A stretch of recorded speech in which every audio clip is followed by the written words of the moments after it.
Hi అండి. Fresh batch రొయ్యల పచ్చడి ప్రిపేర్ చేసాము. టేస్ట్ అయితే సూపర్‌గా వచ్చింది. మేము జనరల్‌గా రొయ్యల పచ్చడి కొంచెం చిన్న రొయ్యలతోనే పెడతాము. ఎందుకంటే తినేటప్పుడు ముద్ద ముద్దకి కూడా మొక్క తగులుతుంటే చాలా బావుంటుంది. మేము చాలా రోజుల నుంచి రొయ్యల పచ్చడి పట్టడం ఆపేసాము. ఎందుకంటే కస్టమర్‌కి పికిల్స్ అనేవి రీజనబుల్ ప్రైసెస్‌లో ఇవ్వాలనేది మా ఉద్దేశం. కానీ రొయ్యలొచ్చేసి కొంచెం కాస్ట్ ఎక్కువ పడుతుంది. దానివల్ల పట్టట్లేదండి. అయితే ప్రెజెంట్ కస్టమర్ కంపల్సరీ రొయ్యల పచ్చడి కూడా కావాలని అడిగారు.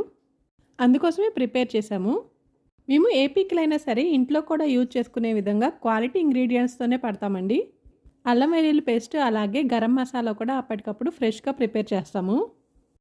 దానివల్ల పచ్చడి టేస్ట్ ఇంకా బావుంటుంది. అలాగే కారం, పసుపు కూడా ఇంట్లోనే సొంతంగా పట్టిస్తామండి. చూస్తుంటేనే తెలుస్తుంది కదా కారం ఎంత కలర్‌ఫుల్‌గా ఉందో. ఘాటు గురించైతే ఇంకా స్పెషల్‌గా చెప్పక్కర్లేదు గుంటూరు కారం గురించి. చూస్తుంటేనే నోరూరిపోతుంది కదా! ఇంకెందుకు ఆలస్యం? మీరు కూడా వెంటనే ఆర్డర్ పెట్టుకొని టేస్ట్‌ని ఎంజాయ్ చేయండి. పచ్చళ్ళతో పాటు మా దగ్గర అవైలబుల్‌గా ఉన్న స్నాక్ ఐటెమ్స్ కూడా ఇక్కడ ప్రైసెస్‌తో సహా లిస్ట్ చేశాను. ఒకసారి చెక్ చేసి ఏమైనా కావాలనుకుంటే వెంటనే పైన స్క్రోల్ అవుతున్న నంబర్‌కి వాట్సాప్ చేయండి. అలాగే మరిన్ని అప్డేట్స్ కోసం మా ఛానల్‌ని సబ్స్క్రైబ్ చేసుకోండి.